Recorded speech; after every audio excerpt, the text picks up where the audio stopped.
Ouais. Bonsoir tout le monde, ici Monsieur Cacahuète et je, je suis encore malade, je suis désolé. Aujourd'hui nous sommes lundi 23 avril 2018, il est 22h48 et je suis toujours malade donc c'est un problème de trachéite. Bref, bon, pour ceux parlant DVD, donc c'est Zouglut qui a choisi le DVD et elle a choisi dans sa collection personnelle. Et il s'agit du film Il était une fois le Bronx avec Robert De Niro. De Robert De Niro. Et réalisé, oui non mais avec et, parce qu'il joue dedans quand même. Oui. Avec Robert De Niro et réalisé par Robert De Niro. Alors c'est un film Le scénario de Chas Palminteri. D'accord. C'est un film évidemment qui parle de mafia, tout ça. Ce genre de film, je connais pas énormément de films dans ce style-là, mais j'aime bien. Les peu de films que j'ai vus, j'ai plutôt bien accroché. Bon, il y a certains classiques que je n'ai pas vus, comme Le Parrain, tout ça, ou celui avec Scarface, tout ça. Bon, Le Parrain, j'ai peut-être vu un bout quand j'étais plus jeune, quand c'était passé à la télé, mais sans plus. Moi, j'ai dû voir en passage. Par contre, j'avais vu en DVD, je crois que c'était dans les débuts des années 2000, j'avais vu les Affranchis en DVD, puisque mon père avait le DVD, puis j'ai emprunté, et j'avais adoré ce film. Aussi avec Robert De Niro. Je sais pas s'il était réalisateur ou seulement acteur, mais voilà, j'avais adoré le film Les Affranchis. C'est un film que j'aimerais bien retrouver en DVD un jour pour pouvoir le voir avec Zouglut. Et donc, ben voilà, donc c'est un film que tu connais. Les Affranchis, c'est de Scorsese. Scorsese, d'accord. Mais le Bronx, donc c'est un film que tu connaissais bien, que tu as vu plusieurs fois, que. J'avais vu sur la télé. Oh, ça doit faire la troisième ou quatrième fois que je vois. Et t'avais acheté le DVD parce que tu l'avais vu à la télé ou tu l'avais acheté par hasard et c'est là t'as vu en première fois le DVD. Non, j'avais acheté la DVD parce que je connaissais le film. Oui, voilà, parce que t'aimais bien le film. D'accord. Avant dans les détails, je vais déjà vous lire le résumé, le synopsis qui est au dos. Alors, il y a plusieurs encadrés avant le synopsis, donc déjà il y a marqué. Le premier film réalisé par Robert De Niro, une peinture émouvante d'un quartier confronté à la violence, à la mafia et au racisme, le Bronx des années 60 filmé avec force et talent. Alors, le Bronx dans les années 60, un quartier en pleine ébullition, la mafia règne sans partage et le racisme fait son apparition. Vaguement rebelle, Calogero traîne dans les rues, rien à voir avec Calogero le chanteur. L'enfant hésite entre deux modèles, le caïd Sonny, un affranchi, et son père, modeste conducteur de bus. Un jour, il est témoin d'un meurtre commis par Sonny, mais nie avoir vu le meurtrier. Son père s'inquiète de règlement de compte en bagarre de rue. Calogero résistera-t-il à l'attrait de l'argent facile? L'un habite le Bronx, l'autre en est le maître, et ils ont entre leurs mains l'avenir d'un enfant. Une totale réussite. Oui, donc le film, franchement, le film est vraiment super, donc j'ai passé un très bon moment dessus. Après, donc Zoot s'est renseigné, donc c'est tiré d'une histoire vraie, de l'histoire d'un acteur. Dans le film, il y a un acteur, celui qui joue Sonny. En fait, c'est l'histoire de sa vie, mais lui de sa jeunesse. Sauf que dans sa jeunesse, lui, il n'était pas Sonny, donc il incarne le rôle de Sonny, mais lui, en fait, c'était Calogero. C'était sa jeunesse à lui, en fait, qui raconte. C'est d'après ce qu'on a trouvé sur Internet. D'après les informations que Julie a retrouvées sur Internet. Donc après, est-ce que c'est... il y a dû y avoir du changement, peut-être certainement remoncer tout ça. Oui, ça... C'est lui qui a fait le scénario, c'est celui qui a écrit le scénario. Ouais.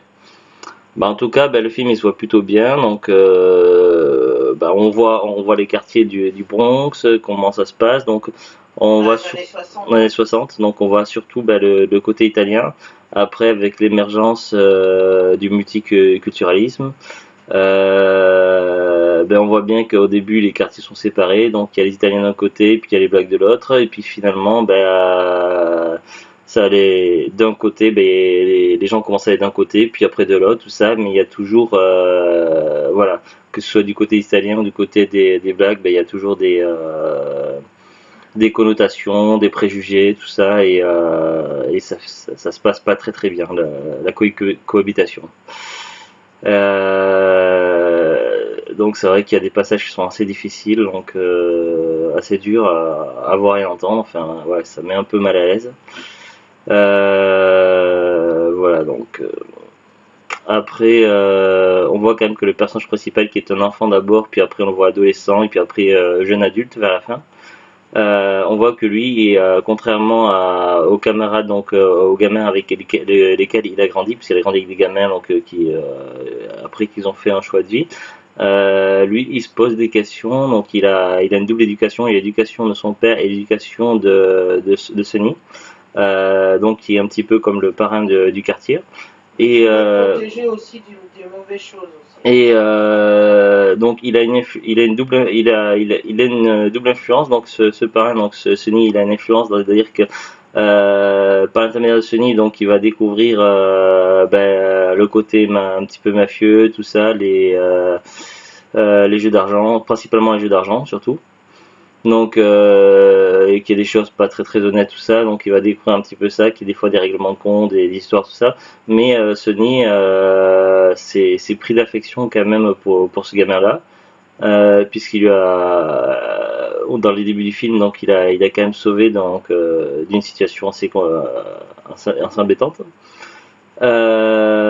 Et donc Sony veut quand même éviter qu'il suive le qui suive vraiment sa voie à lui.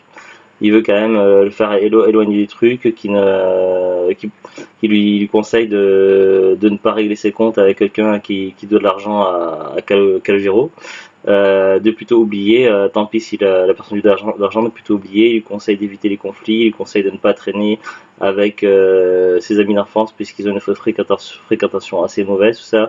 Et à un moment donné, donc, il lui sauve carrément la vie quand même.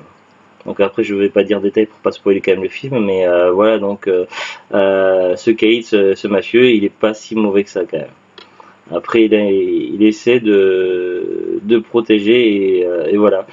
Après, donc le problème, c'est que il y a le vrai père du héros, donc de Calogero, qui non seulement il veut pas quand même que Sony ait une mauvaise influence, mais c'est surtout qu'il y a aussi une sorte de rivalité paternelle, de jalousie entre eux, tout ça, donc que Calogero se tourne plus vers Sony que vers lui-même, donc c'est pas forcément évident non plus.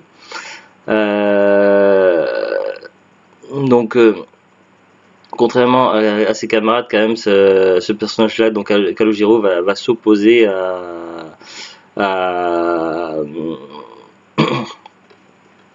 il va s'opposer à eux, il va pas vouloir suivre même si c'est parfois compliqué parce qu'il veut pas être traité de lâche, tout ça, il veut pas avoir une mauvaise réputation, mais en même temps, il veut pas suivre leur truc. Alors à un moment donné, quand ses camarades vont s'en prendre à un groupe de jeunes blacks, lui, il va tout faire pour protéger celui qui est à terre et pour pas qu'il se prenne de mauvais coups, tout ça. Et également, contrairement aux gens du quartier qui ont des préjugés, qui voient d'un mauvais œil que lui il sorte avec une blague, lui il ne va pas s'en soucier, tout ça. Et puis voilà, donc c'est le début du premier pas, tout ça. Donc c'est vrai que dans cette période-là, c'était apparemment assez compliqué. Et pareil, donc lui, il se retrouvait dans leur quartier à eux. Et comme il était le seul blanc, tout ça, donc les gens lui disaient des mauvaises choses, tout ça, lui disaient de partir, tout ça. Donc voilà, je pense que ça doit pas être doit être assez évident ça doit être assez difficile pour un réalisateur de parler de ce genre de choses dans un film. Oui, non, mais il y a le réalisateur qui a fait le film, même si ça raconte la vie donc de Calogero. Bon, il a fallu quand même tout mettre ça par écrit avec écrire le scénario, tout ça, et puis le réalisateur, tout ça. C'est ouais. Qui fait l'acteur qui a fait le scénario aussi. Oui, non, mais après ils sont plusieurs qui ont été appliqués, oui. J'ai regardé, il a écrit des livres, ça tombe, c'est un des livres qu'il avait déjà. Oui, ça serait tiré d'un livre, oui, mais je veux dire, après à mettre en place, ça doit être pas forcément évident, puisque c'est toujours très délicat de parler de ce genre de sujet-là. Donc voilà, donc après, c'est ce genre de choses est triste, tout ça. Heureusement que ça existe. Bon, il y a encore malheureusement dans certains pays où il y a encore ce genre de problème. Je pense notamment aux États-Unis, malheureusement, et puis peut-être dans certains quartiers ou villes en France, mais voilà, c'est assez malheureux et voilà, c'est très difficile de parler du racisme et voilà, personnellement, je suis contre ça, mais voilà, rien que voir ça dans les films, tout ça, voilà, ça fait quand même un coup au cœur. Je trouve ça, c'est quand même triste. Donc voilà, donc après, donc voilà, donc ça parle également donc de la vie, de la jeunesse de ce personnage-là, de Calogero. Et il va tenter, il va essayer de grandir avec la situation et avec les situations et avec l'éducation à la fois de son père et de ce mafieux, donc de Sully. Après, donc oui, il y a plusieurs passages qui sont assez tristes, tout ça, et voilà. Après, est-ce que c'est un film à revoir plusieurs fois, contrairement à un film d'action ou fantastique qu'on peut revoir 3 ou 4 fois dans le même mois, tout ça, ou dans l'année? Je pense qu'il faut quand même laisser un peu de temps s'écouler avant de revoir ce film-là, mais voilà, je pense que c'est un classique quand même qu'on peut revoir plusieurs fois, mais peut-être laisser couler une année ou deux avant de revoir à nouveau le film. Mais voilà, en tout cas, c'est assez riche en émotions, tout ça. Au niveau de l'interprétation, les acteurs sont excellents. Après, une chose qui m'a un peu perturbé dans le film aussi, c'est le doublage de Robert De Niro. C'est-à-dire que j'avais... Non, mais c'est son doublage normal. Hein. Oui, non, mais laisse-moi expliquer. Parce que bah, toi, tu connais bien la voix française de Niro, son doubleur. Sauf que moi, j'ai pas vu beaucoup de films avec lui. J'ai vu 2-3 films avec De Niro et parfois des apparitions. Et il n'a pas toujours le même doubleur officiel. Par exemple, dans Malavita, il n'a pas cette voix-là. Qu'on a vu il n'y a pas si longtemps que ça. Et il me semble que quand il apparaît dans Friends, il me semble qu'il apparaît une fois dans Friends. Ouais, et puis je l'avais vu aussi dans L'Associé du Diable et il n'avait pas non plus ce doubleur-là. C'était un autre doubleur encore. Si je me souviens bien, si je dis pas de bêtises. Parce que là, en fait, il s'agit du même doubleur que le doubleur officiel de Mel Gibson. Et j'ai vu énormément de films avec Mel Gibson et assez peu avec Robert De Niro. Et ce qui fait que par moments, je ne pouvais pas m'empêcher de voir Mel Gibson au lieu de De Niro, en fait. Donc c'est ça qui m'a un petit peu perturbé également aussi.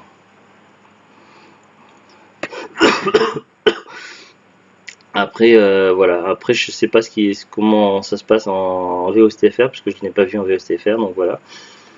Je n'ai pas grand chose à raconter sur ce film-là. Après, c'est une édition qui date, je ne sais pas de quand. Langue français, anglais, sous-titres français. Oui, pour le film, je parle d'édition de DVD. C'est l'édition de DVD. Le premier sorti était en 98. Ouais, donc c'est une des premières sorties des DVD. Et comme c'est certainement classique, il a dû être réédité plus d'une fois. Mais pour un des plus anciens DVD être sorti sous format DVD et certainement la première édition de ce film-là, au niveau de la qualité, que ce soit les voix, les effets sonores, tout ça, il n'y a pas de problème, ça passe encore super bien. Le film serait de 93 apparemment. Voilà, donc franchement, je trouve pas qu'il est vieilli. Après, je n'ai pas vu à l'époque non plus le film, donc j'ai pas trop d'éléments de comparaison. Voilà. Est-ce que tu as des choses à dire ou à rajouter Pas plus. Donc c'est tout. Voilà. Bon, ben sur ce, donc je vous dis à bientôt et au revoir. Au revoir. Au revoir.